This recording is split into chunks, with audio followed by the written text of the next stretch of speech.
Greetings, gamers. Welcome to episode 69 of the Focus on Gaming podcast. Today, we're exploring the future of gaming with AI. We'll discuss AI, powered NPCs and dynamic worlds.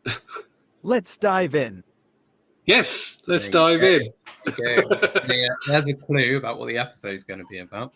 Yeah, just so you know, that wasn't Martin nor Duncan. That was Gemini. Did have a bit more personality than me, though. That AI. And less of a West Country accent. Also. Yeah, you don't get the AI with Somerset accents, do you? So Somerset. maybe that's a. Well, they have introduced with Gemini voices now because it is now a male. You can have male and female, a variety of voices. But yeah. So today we're going to be using AI and chatting about AI. We'll talk about other things. We might even ask the AI what to talk about. Yeah. Although I have had little goes trying to do this, and basically it says, "Why don't you review a game?" or "Why don't you talk about classic games?" Oh God, yeah, no. So AI. Do you use AI much? Have you used or the modern equivalents of AI? Not very low level.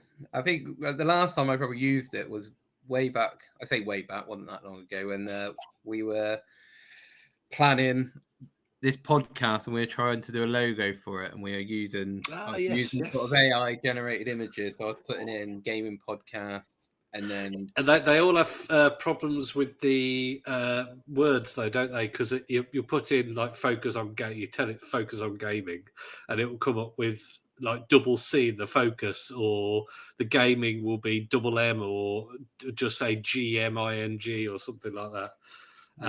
So they weren't the best, were they? No, I think the original one, because it was the gaming podcast. Then, yes, so we used to be called the Gaming Podcast. Yes, I think the original one was made by me on just using Paint. I think. The joys of an amateur podcast, eh? You've come a long way, but yeah, that's probably the last time I used it. What about you, Duncan? Do you use I mean, I use Gemini quite a lot. Mostly the basic assistant style features, because I've got very much a smart house. Most of my lighting is smart lighting. I've got probably 7 or 8 things on smart plugs and all this kind of thing. And I'm always doing, I've got smart heating and all this. But I mostly, probably 90% of what I do is setting timers and, setting an alarm and that kind of thing. So, and turning lights on and off. But I have used, I think what they're called nowadays is the generative AI. This is the difference between AI that you get AI in games, as in the artificial intelligence, but that is a programmed, like your enemies that walk a certain path or they react in a certain way. When you're shooting at something, it dives behind cover. That AI is very different to the AI that is very much in the news. There's different types. I believe, I don't know whether they're the same thing or different, but the generative AI and the large language models, is it the LLMs?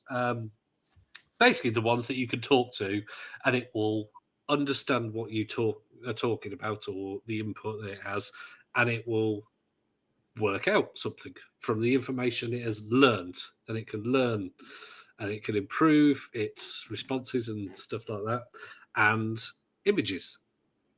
And I mean, to the point that I think we can ask Gemini here.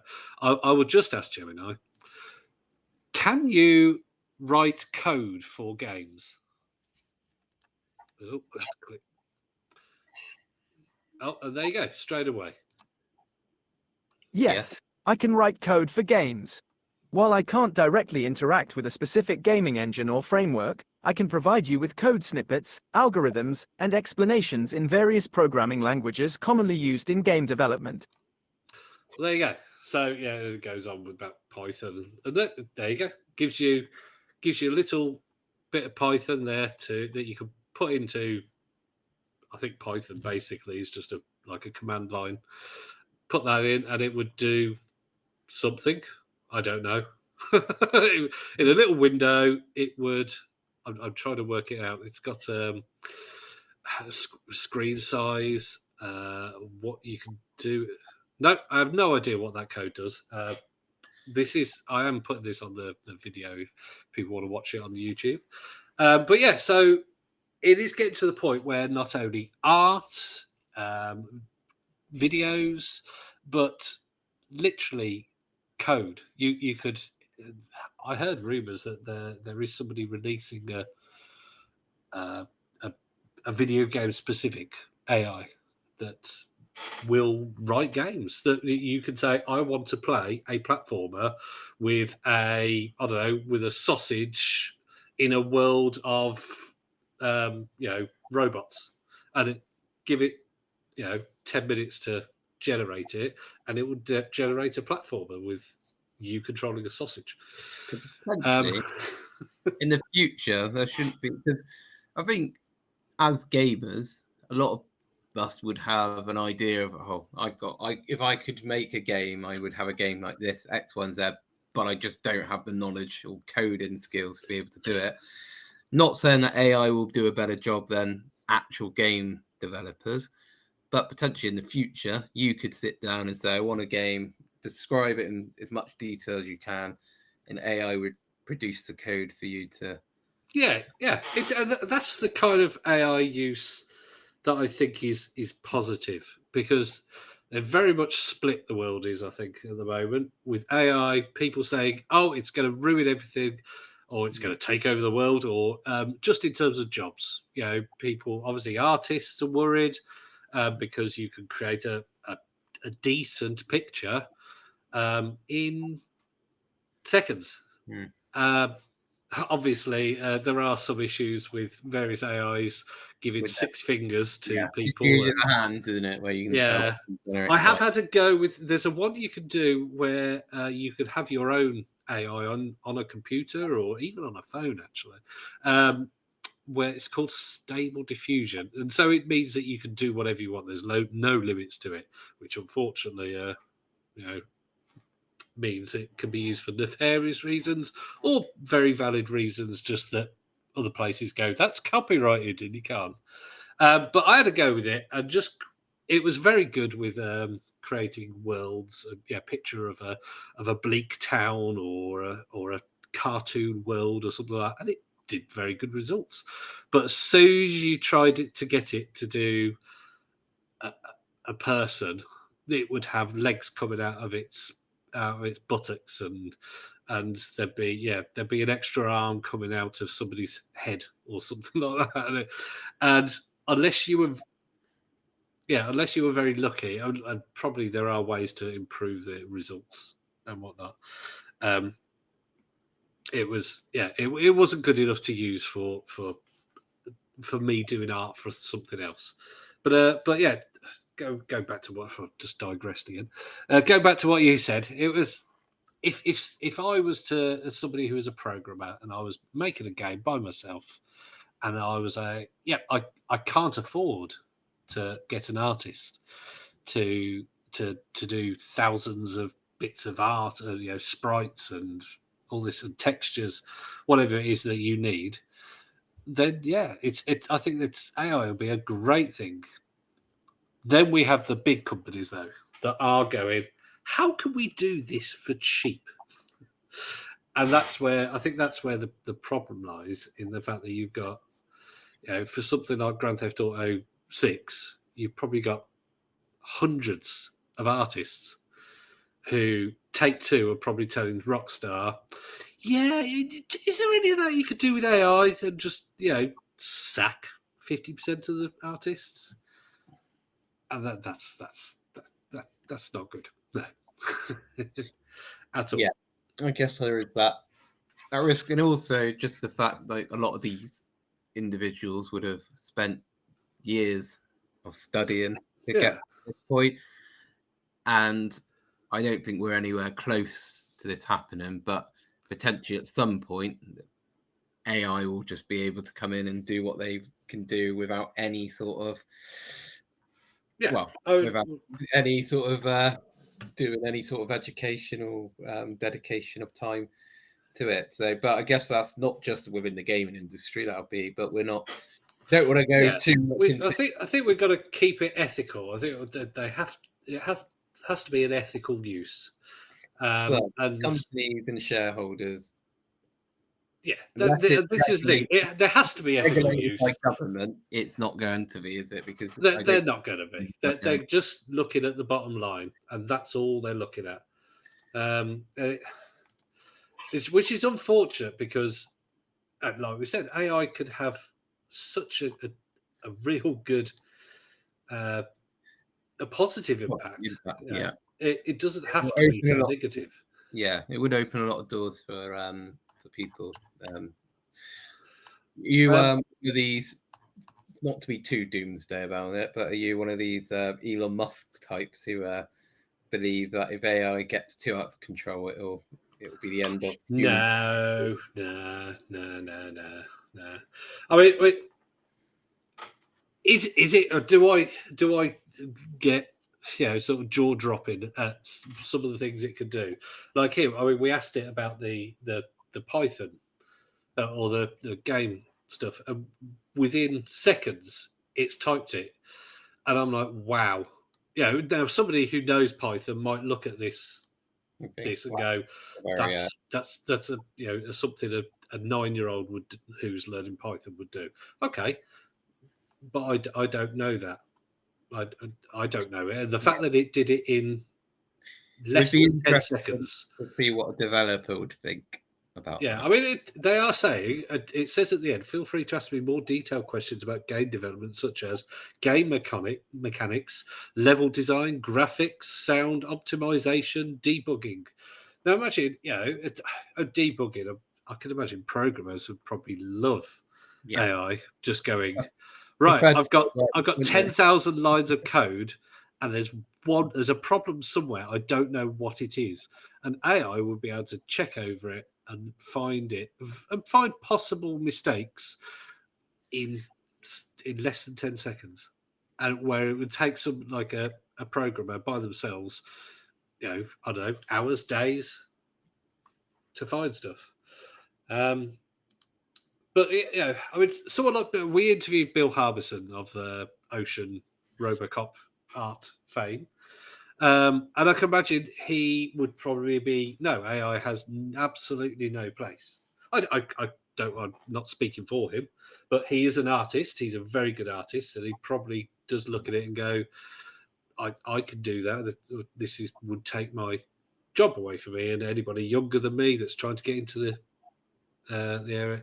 So it all comes down to the ethics. I mean, I'll just do a get something created by Gemini.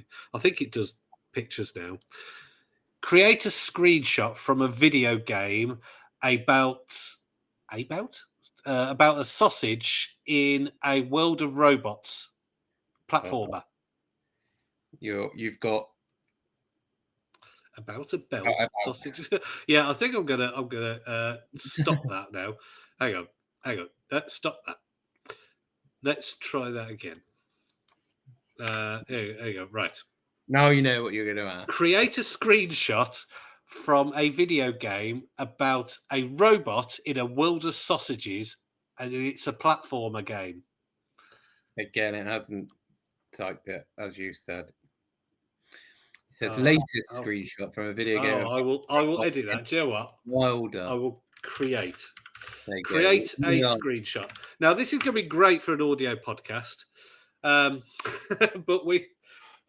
in a Wilder sausages. My goodness. Okay. Anyway, right. It's created it. There you go. I mean, now what it's created here, it's created a almost. It looks a bit it's cartoony, like cardboard kind of robot standing on a sausage. The sausage is quite like a platformer game. Yeah, it does. It looks like it's about to jump onto that platform to the right. and it's got a big smile. It looks very Little Big Planet-ish Yeah. kind of thing. Yeah, and if that was a screenshot from a game, I'd I'd like the look of that. Yeah, give it a go. I can see merchant. If the game became popular, I reckon that robot would sell as a nice As a little. plushies everywhere. And that, yeah, so I mean that's just one screenshot and everything, but I can imagine. Can you create a texture for that robot?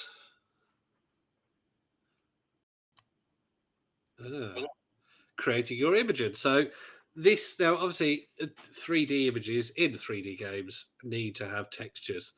So no, it hasn't. It hasn't understood what I've said. It's just another screenshot with a completely different robot. Now, obviously, this AI is not designed for game design, so it's not. I don't pay for any Gemini Pro or anything like that, so it's not going to be doing anything. Yeah, it's not gaming focused. So, but yeah, if I wanted something that was the same as the thing before, the only thing that's the same is probably the sausage, except for this one's straight, and he's sitting on it sideways instead. Maybe it's a different robot. Maybe it's a sideways robot. If you're listening to this is going to be.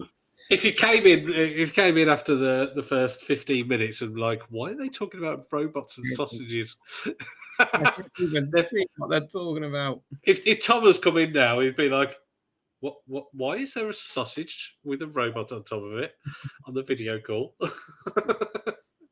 I reckon though, in the future, if AI really does take off and the majority of artwork and games are done with AI and with a little bit of human sort of involvement, I do think there'll be companies that will go against it and have full human, and then they'll use that as their selling point and say, games, non-AI games created all by, and that'll be their sort of USP, their unique selling point, won't it? In terms of Absolutely, because people will go against it if they think you're killing the industry or whatever. I mean, it must be said, one thing that they can do quite well is introductions to podcasts.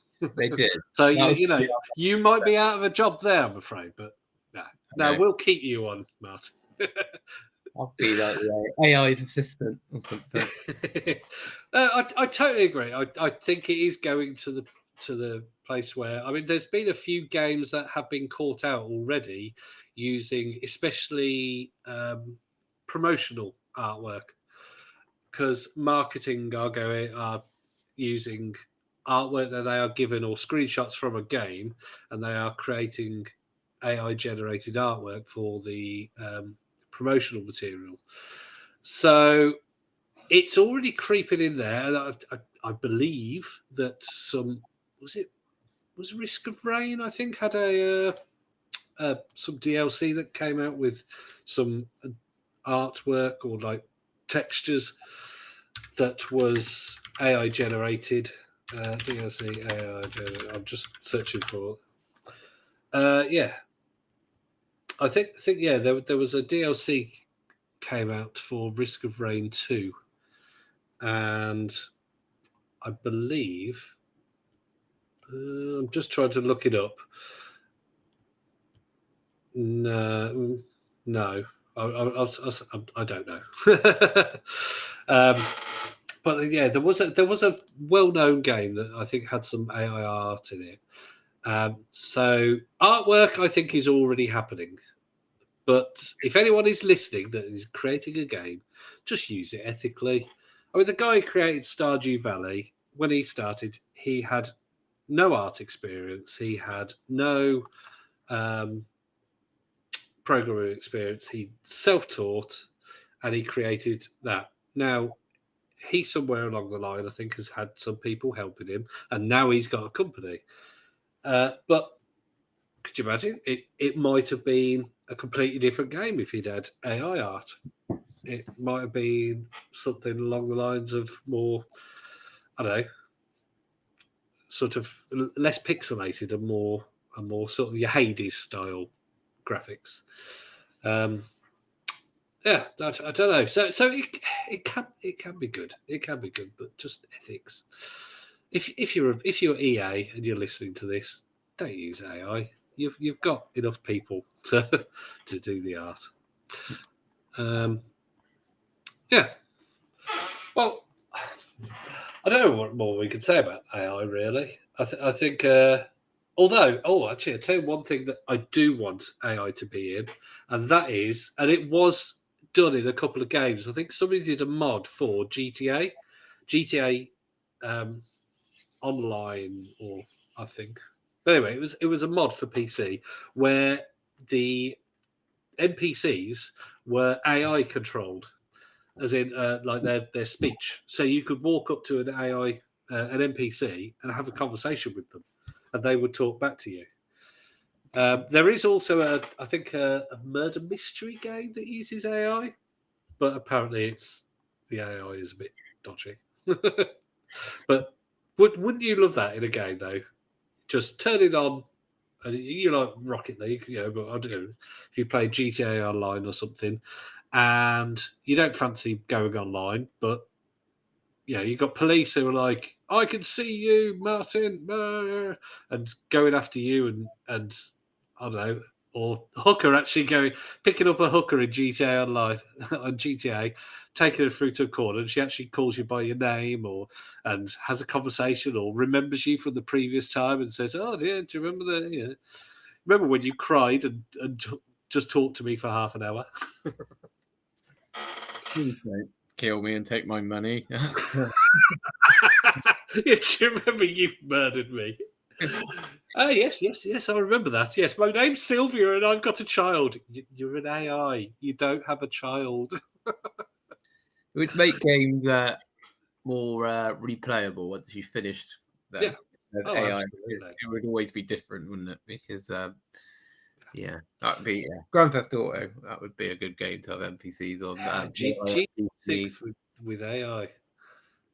Just Unfortunately, I think that AI mod got shut down. I don't know who it got shut down by, whether it's Take Two or or whether it was something to do with the AI. I don't know, but yeah, I don't think you can download it now. Whether it's available elsewhere, I don't know.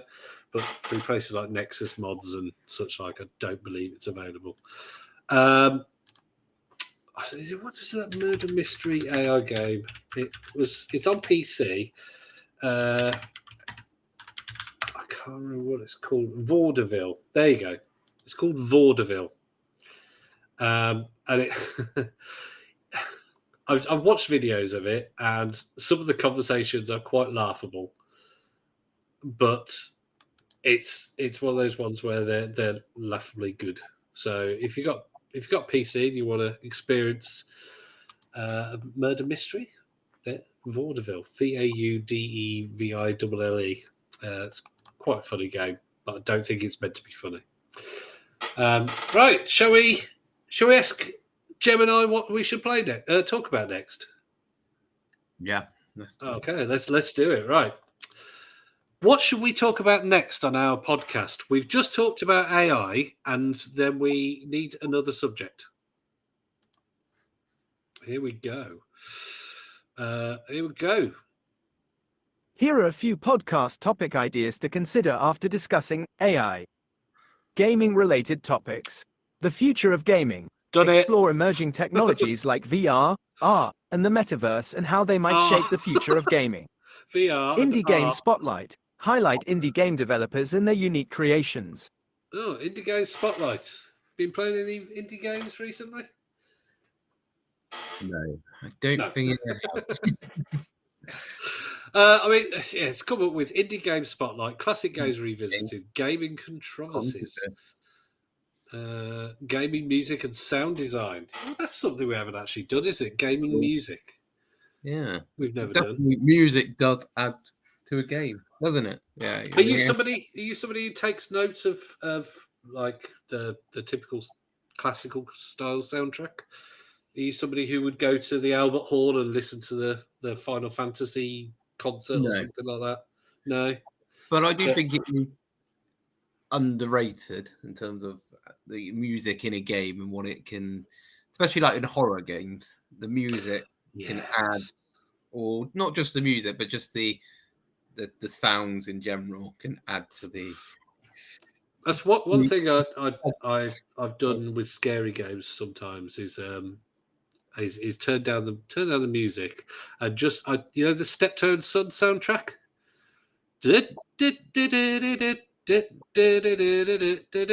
Have that in your head, and it makes everything a lot funnier. Not So when scary. something jumps out at you, it's great. You might jump a little bit, but you've just got Steptoe and Son sounds in your head. So that's a real modern reference for everybody. The 1960s. If you want to get more modern, you can have Benny Hill. I don't know if that is. God, even that's 1970s and 1980s. In fact, he was 1960s as well, wasn't he? Getting chased by Nemesis on Resident Evil 3. Pyramid Head is slowly walking after you in Silent Hill. Someone should do a mod with that. Yeah. I did. What did I say? Oh no, it was nothing to do with gaming, so I won't bother with that. But no, I'm somebody who I've seen concerts with, like the London Philharmonic or something, where they're doing a gaming concert, and I'm always tempted, but I never know them well enough to be able to go, oh, well, the Final Fantasy one. Oh, this is the Final Fantasy VI theme, or oh, this is. I'll just be going, oh, that's nice. Zelda is it's like quite notorious for its music. A lot of people like Zelda really like the music, and I know people buy their album like the Zelda soundtrack and stuff like that. But yeah, I think it does add to a game. Like for me as well, like there's nothing more nostalgic and bringing me back to really if I hear like the Streets of Rage music, like the No, I was just thinking that the late 80s, early 90s, if you could hear or if you could see a sound. Bit chip music, like the MIDI kind of music that is in like your Streets of Rage, your Super Nintendo era, and your Commodore 64 and your Mega Drive and all that. All those kind of MIDI and bit chip 8-bit and 16-bit. It's surprising because I don't think you would notice it until like the other day I was on Facebook and there was I think it was some sort of meme or something, but it was like a video and it had the old PS2 like startup song. Start-up theme sort of thing. And just hearing that just brought back a lot of memories. And you don't really realise until sort of it happens. So I was just asking the AI if it can play music, and apparently I've got YouTube Premium, so it was going to play my music. Who the hell are the ones in the top left? I mean, that's System of a Down. Yeah, I know. Is that like the Supremes or something? I don't know. Who are you listening to? I don't know. Now, the one on the right... I don't know the middle one. I don't know the right one is. The only one I know is System of a Down, the bottom left. Yeah, I do listen to System of a Down. I haven't got a clue who the ones in the top left are. What's your favourite System of a Down album? What's the name of the albums? To be honest, I've only ever listened to them via MP3s and stuff, so I've never actually owned an album. All right, what's your favourite song then? System of a Down song. Chop Suey would be like the obvious one, isn't it? That's like the one that everyone. Yeah, I mean, Chop Suey and Toxicity would be too easy. Yeah, I do like Spiders. Violent Pornography. That's one of those. Yeah. Radio. There is that one. It's like I like Spiders and Radio. Let's go with that. Okay, that's two songs. Do you know what? They're one of those ones, that every time somebody goes, "Oh yes, this is and exactly what you said. What do you like? I'm like, I like the one that goes because I'm always listening to them with my headphones and my phone in my pocket, and so I never really, other than the ones that are quite obvious. Yeah, Like, yeah. Toxicity says toxicity quite a lot. Yeah. Chop Suey, which is like, yeah, BYOB. I like that one as well. I love. There's a T-shirt you can get Quite about chop suey, and it's just got wake up, take up, yeah, and it just says. I do not have a clue. And it just says Serge Tankian 1995 or whatever it was. I know it wasn't that long ago, I don't think. But yeah, there's a great T-shirt. I've always fancied it, but never got around to getting it. Yeah. But AI is taking us on a journey of somehow. Well, in terms of music though, so do you prefer your Grand Theft Auto style music where it's got actual, sort of chart music, rock music, hip hop, pop, everything, and it even has classical, as a radio station, but the sort of the general popular music. It's quite nice. Or do you prefer your Zelda? I think I prefer when they have their own music, but it's quite a nice novelty when you're in the Grand Theft Auto and you put the radio on and it's a song that you know. I guess for Grand Theft Auto it does add to the game because it is trying to make you are. I prefer your rock music and everything. So recently I was playing. What was it? Was it FIFA? One of the FIFAs, and eventually I just had to go into and just turn off all the rubbish hip hop that it has in it. Oh God! So I think some of it was okay, but there was some that was just terrible. Yeah, the older FIFAs had that. Oh yes, Road to World Cup '98 had Song 2. Wow! As soon as you booted it up, woohoo! It was absolutely brilliant. Quite I had a wrestling game, The Legends of Wrestling it was on Xbox, and because it was on Xbox, you could put music on it was the original Xbox, and you could you could put that on the hard drive, couldn't you? And then you could use your own music as your walk-on music you could create a wrestler and have that as your music. No other game. I don't know why the newer games don't. Well, they used to. I mean, with the Xbox 360, you used to be able to have your own music playing. It would put a CD in, it would rip the CD onto the hard drive, and you could just play that while you're playing any game. Original Xbox, you could do that, I think, as well. Because I remember you could. I'd be listed into. This was back in my sort of heavy rock days, so be listed into something like System of a Down while playing Crash Bandicoot or something like that. Oh. Well, that's quite good. Quite a good link, that one. I think they go well together. And every time it's like wake up, spinning round. Yeah, I don't know. But I think if it's done well, I do like a good sort of classical soundtrack. But it has to be appropriate for the theme of the game. Something like Doom's really good for its music. I always like the Doom music because it goes really well with the game because you're going around just shooting monsters constantly, and you got rock music while you're doing it. So it's angry, and the game's angry, and it's perfectly done.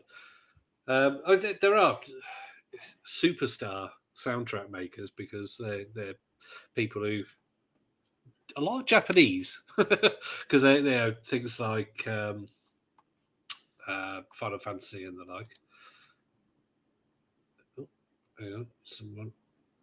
Oh, sorry. There's a message on our video chat. I think that was you though.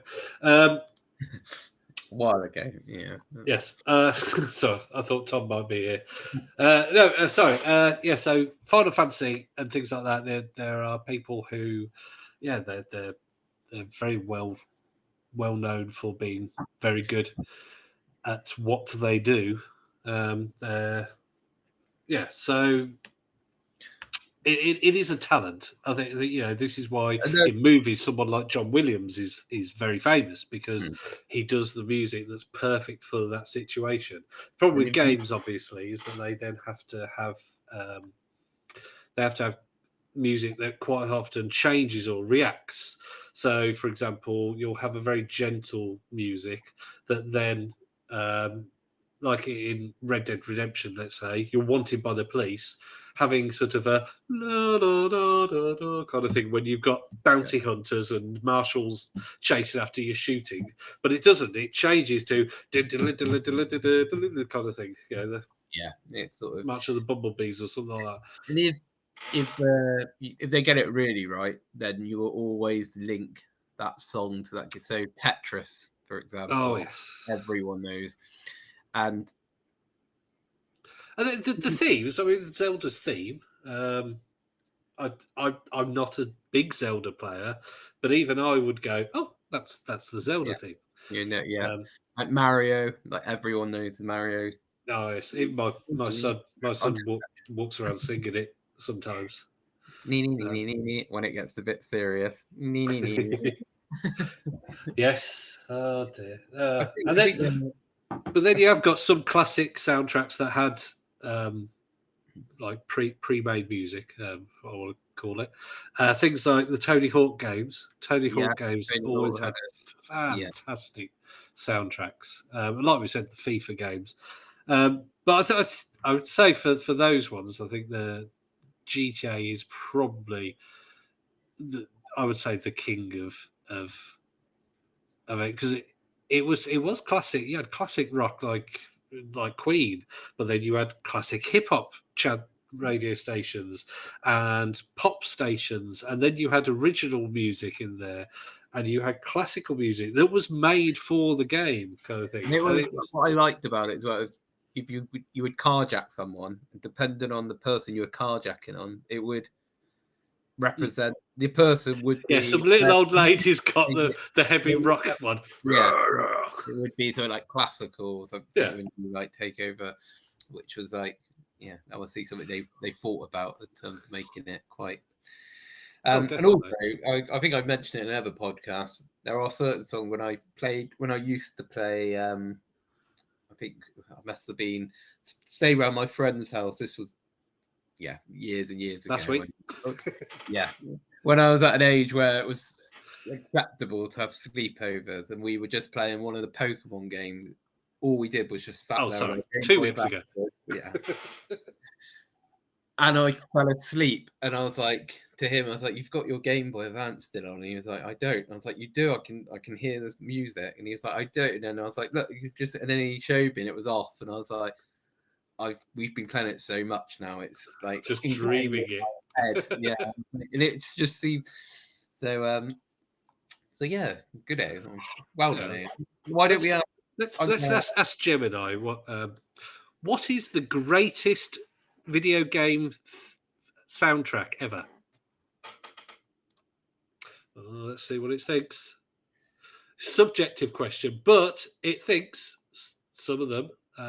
We've mentioned Final Fantasy VII, yeah. When the train comes around the what's it called, Midgar, around Midgar, and they jump off the train. That initial music is absolutely fantastic. Now, Chrono Trigger, I cannot think of any music. I'm sure it is iconic.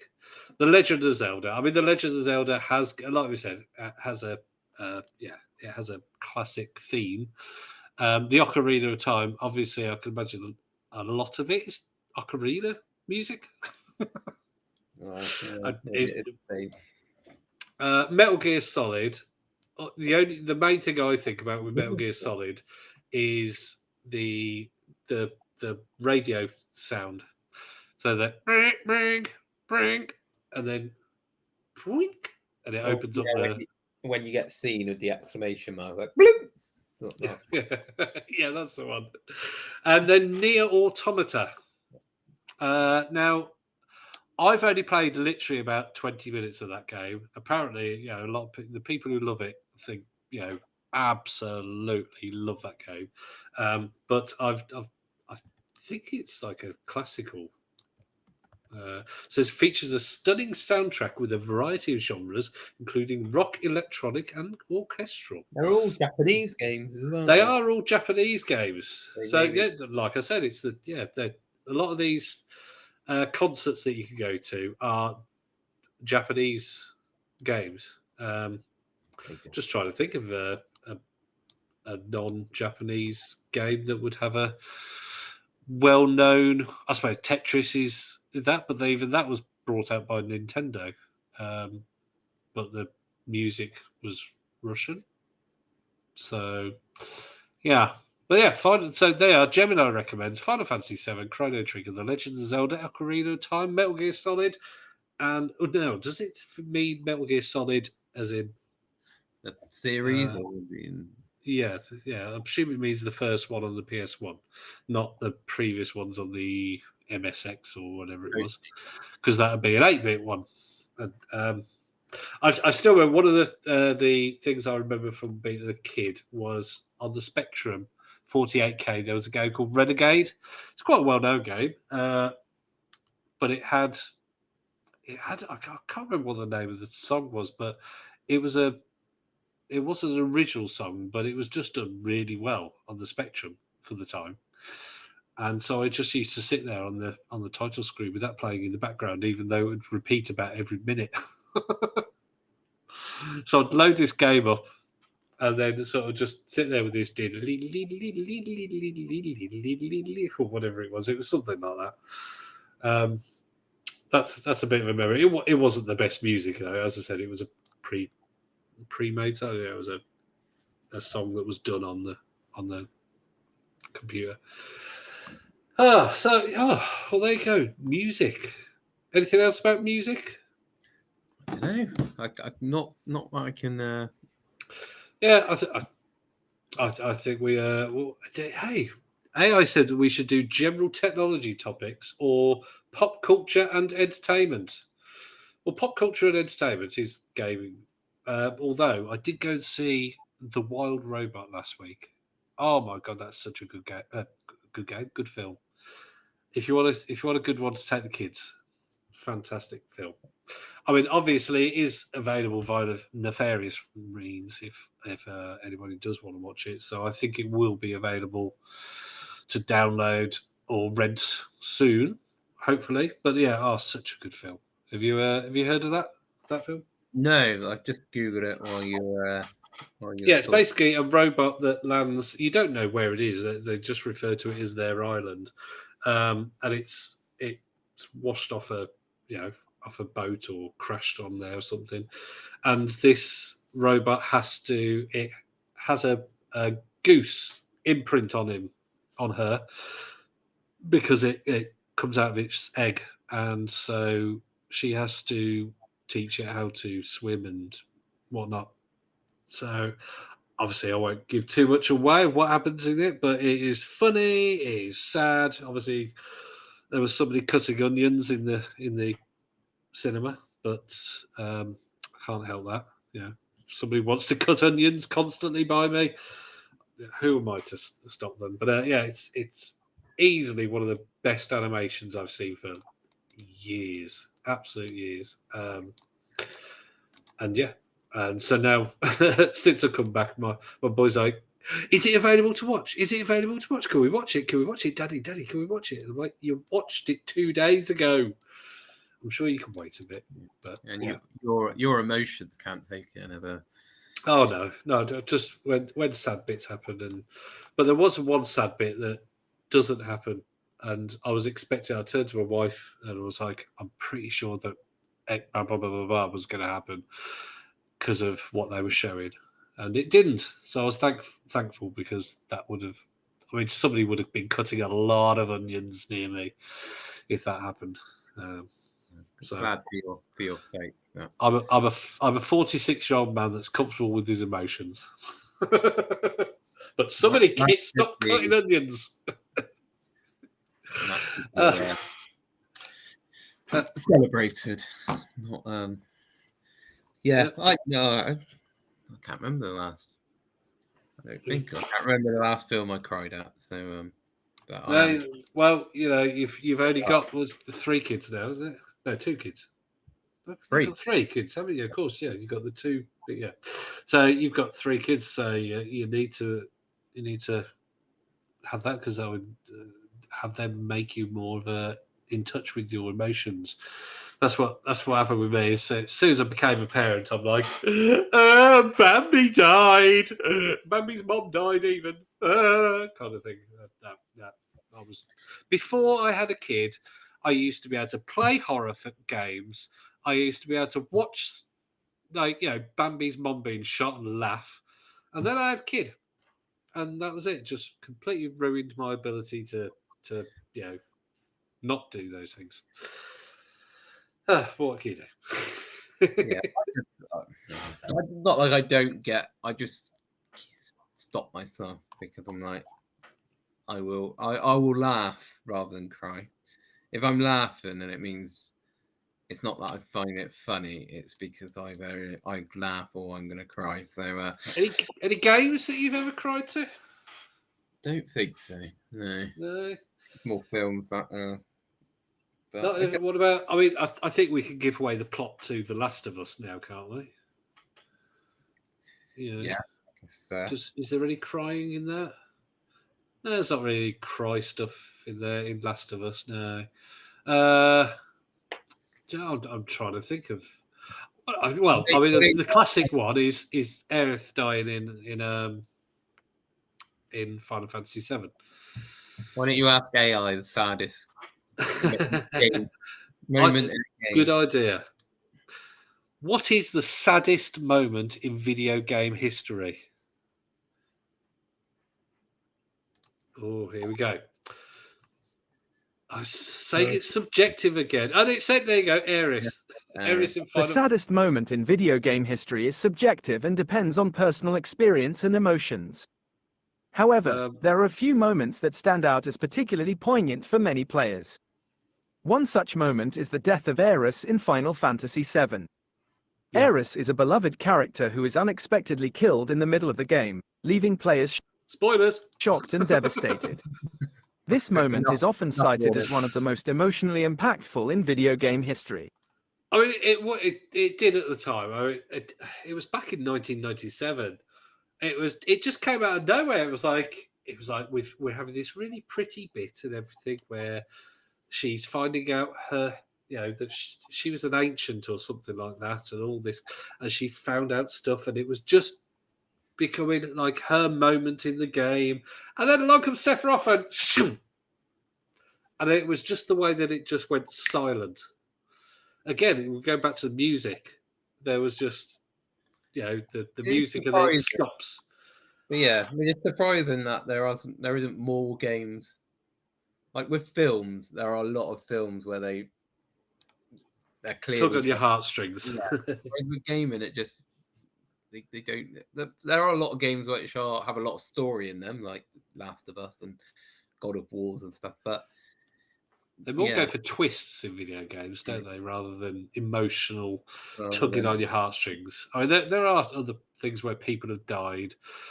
Someone dies in Gears of War, don't they? But don't. Yeah. Then you got the one whose wife is the main baddie in about two of the Gears of War. So is it Cole's wife or something?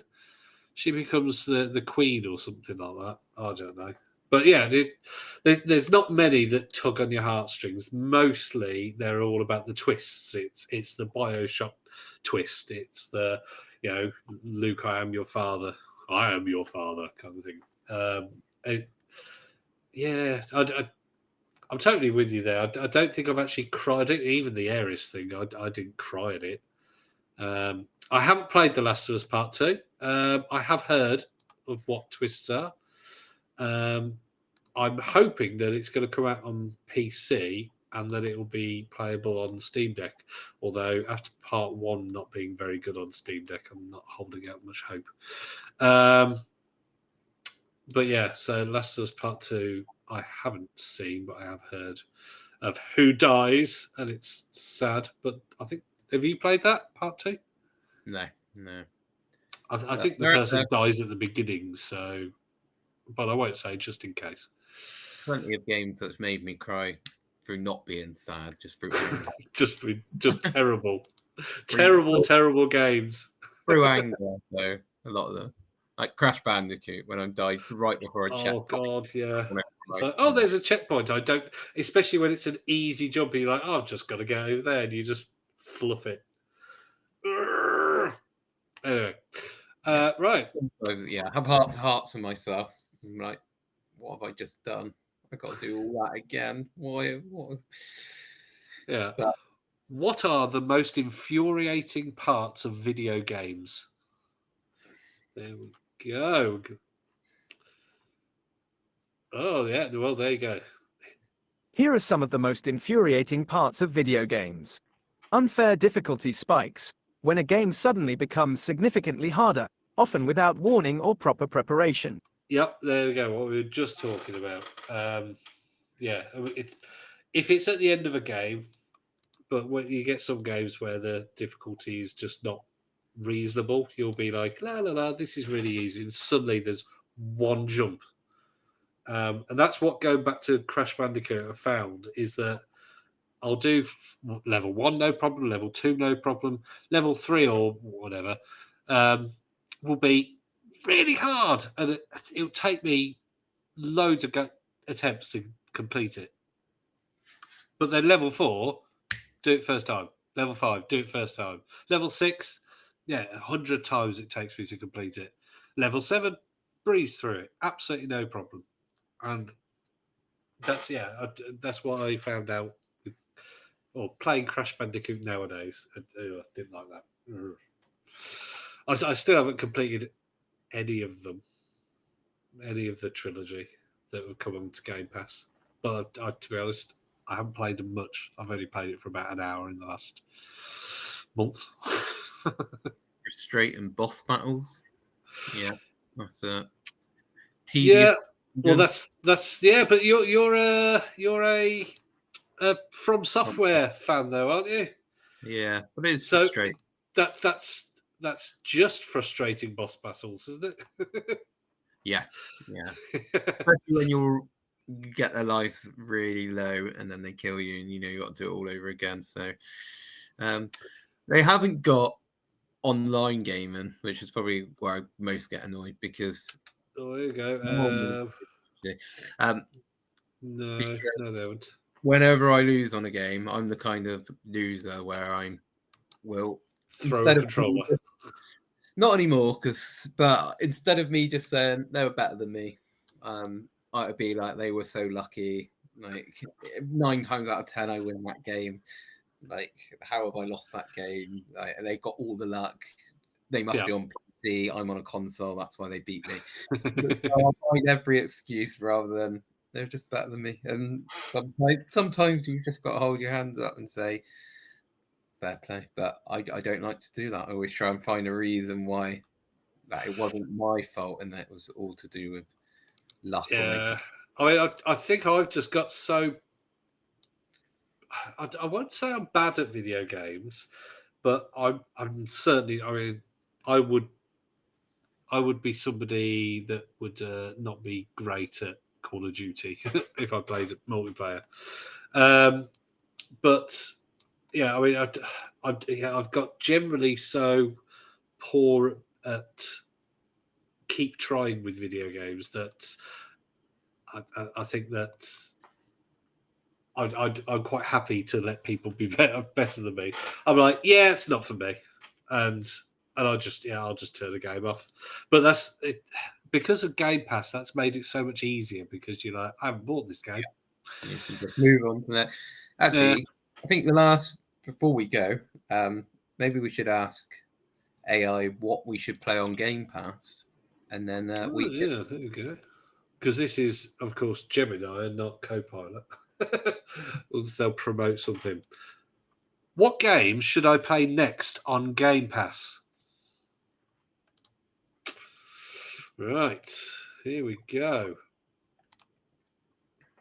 Here are a few suggestions for games you could play next on Game Pass, depending on your preferences. For single-player story-driven experiences, I've pretty much completed or played most of these. Starfield, a massive open-world RPG set in space. Have you been playing that at all anymore? I haven't played it for a while. But yeah, I do plan on. Senua's What about this Saga, one? Hellblade Senua's 2, Saga. a visually stunning and emotionally charged action-adventure game. Short, but like it says, visually stunning. Highly recommend to play it. It ain't a great action game, and it isn't a very long game. It's not a particularly hard game, but just for how stunningly amazing it is. The visuals. Yeah, it's visually stunning, and it is a good game. It's just not. It's not a 10 out of 10. It's a 10 out of 10 for graphics and a 7 out of 10 for the game. So make that as you would. Is that an 8 out of 10 overall, 7 out of 10 overall, 10 out of 10 overall? It's up to you. Anyway. Pentiment, a narrative-driven role-playing game set in 16th century Bavaria. It's funny, that game. It's got some funny bits in it. It's a murder mystery. It's good. But I played it. I was a little bit bored because it was walking from place to place to place to place to talk to somebody, kind of thing. But it's got a great graphical style. Now this next one. Cocoon, a puzzle adventure game with a unique art style and challenging puzzles. Yes, very challenging. It starts off, you're like, oh my God, this is amazing. It's really clever. And it is fantastically clever. It's the one where you have worlds and you can go out of that world and there's another world and you can take that world inside the other world and then that world, you can take that world out and then get the other world and go inside that one. Yeah, it's weird to explain it, but very clever. It gets very hard though. Some of the puzzles. I struggled to do later levels without a walkthrough. For multiplayer fun, Diablo IV, a classic dungeon crawler with intense action and a dark fantasy setting. Here we go. Yes, you bought this one, didn't you? I did. And have you touched it in the last year? I haven't. I bought it, played it on the PlayStation 5. I know I could have it because it's cross-platform, isn't it? Or cross-play. So I could. I believe so. Yes. Yeah. Yeah, because I think it's linked to your account, so I could just go on it and have all my. But I just haven't. But Yeah, I think you would on the episode where I reviewed it on the Game Pass. I think you said it was very grey. It was just grey and boring. I've never understood Diablo, because I'm not somebody who just will sit there clicking and trying to get the better loot. I want a story, and the stories are right. I mean, Diablo 3, I bought it when it was cheap. Did the story once and was like, that's all right. If I'd paid 60 quid for it, I'd have been really annoyed though. But each to their own. If you like loot hunting, Diablos are great. Now, our next one's a good one. If for multiplayer, Sea of Thieves, a pirate adventure game with cooperative gameplay and exploration. Minecraft, a sandbox game with endless possibilities for creativity and exploration. and there you go. So Sea of Thieves and Minecraft. And we've got Age of Empires 4, which Age of Mythology is out now. Age of Mythology retold. Personally, I love that one more than I like Age of Empires. It's a great game.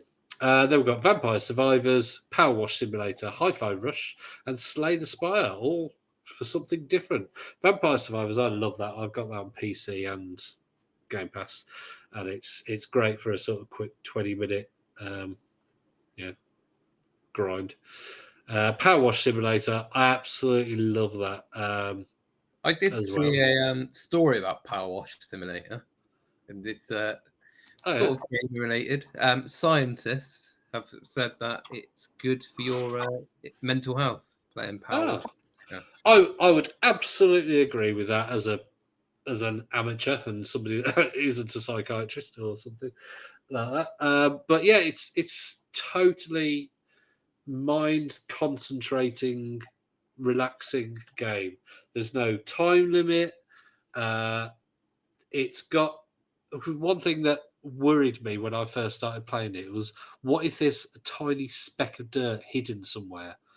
But what it does, each part that you clean, it clicks off, and you can go into a menu that has all the parts that you can clean, and you can select one that isn't complete, and it will slowly pulse with a white sort of glow.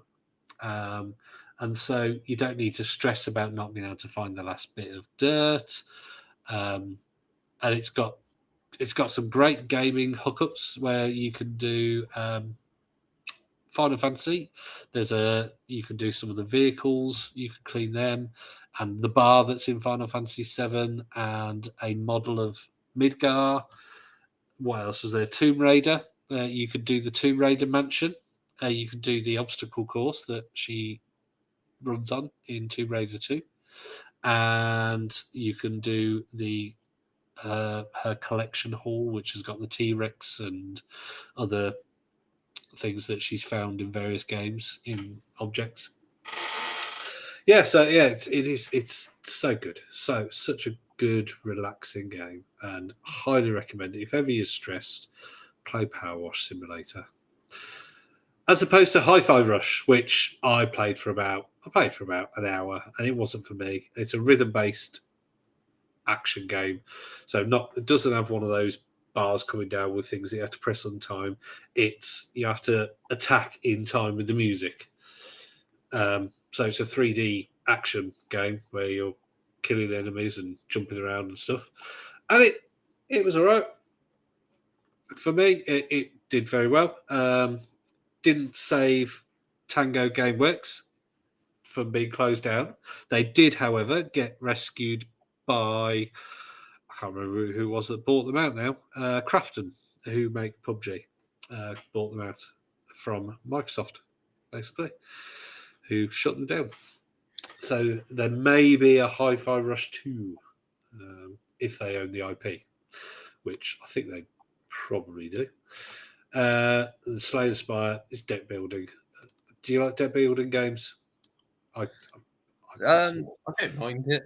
Like, I that would do. be more depth. I like the Pokemon trading card game. I'm currently playing a Pokemon trading game on my phone. So Yeah. I've been trying to do the Pokemon Sleep, but it's I've got a smartwatch, and I'll go to sleep and wake up the next day, open Pokemon Sleep, and it goes, "You've got no sleep data." Oh yeah, it's on my watch. And I'll go into Fitbit, the Fitbit app, and it'll be like, "There's my sleep data." And so, yeah, I'm a bit annoyed. Probably won't be playing that much. But the card game, a lot of the card games that are literally cards that you've got in a hand, I'm like, what? yeah, I mean, why not play a fucking card game? I wouldn't in probably real life? get a card game, which I don't. The reason I like the Pokemon one is because I like Pokemon. So I could go out and buy actual packs, but it's a lot cheaper just to do it on my phone. And it's you still get, like, it's not as exciting as opening an actual pack as a child and seeing what you got on No, there. yeah. But you do get a little bit of it's like opening packs on Ultimate Team on FIFA or whatever. Yeah. That's probably more exciting than the actual game. It's just getting that pack if you're going to get like a certain player or whatever. So that's like what I quite like it for. I don't really do many. I do some battles on it just because you need to really to get your XP up, but it's more just I like going in and opening packs and seeing if I can get certain cards. Well, And one of the big hits on Steam at the moment is the trading card game Shop Simulator. You literally open up a shop where you sell the trading cards to people, and you can open them yourself. So it's got the whole simulator thing, and it's got the trading card game part of it as well. So it's just dopamine heaven, I think, for a lot of people. The market, yeah. Yeah. I mean, I've seen advertised Magic the Gathering. I used to collect Magic cards when I was younger as well. So Or Oh, maybe it's possibly something I'd look at in real life, but I think I've lost a lot of my ability to be strategic. I'm very much a Leroy Jenkins nowadays, because my brain power is elsewhere. I collected them all when I was young. Like Pokemon, then I went on to Magic, and then I went on to Yu-Gi-Oh. Then I got to an age where collecting they weren't cards cool. weren't cool anymore. It was never really that cool. Well, yeah, I'll Well, show yeah. my age. I was collecting the Beano sticker book when I was little. I mean, I think the Beano's still going in some form or another, but yeah, I collected. I think about 2 or 3 times I collected the Beano sticker album. Yeah, when there was the other boys in the class would have the Premier League Panini. Yeah, I used to collect stickers. Yeah, but no, I had the Panini Beano collection. Right. Well, yeah, we've been nattering. Thank you, AI, and thank you, Martin. More.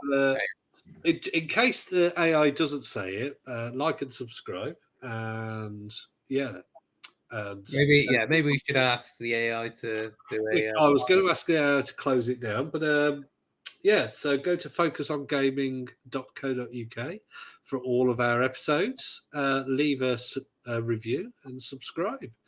And on that note, can you close our podcast about video games, please?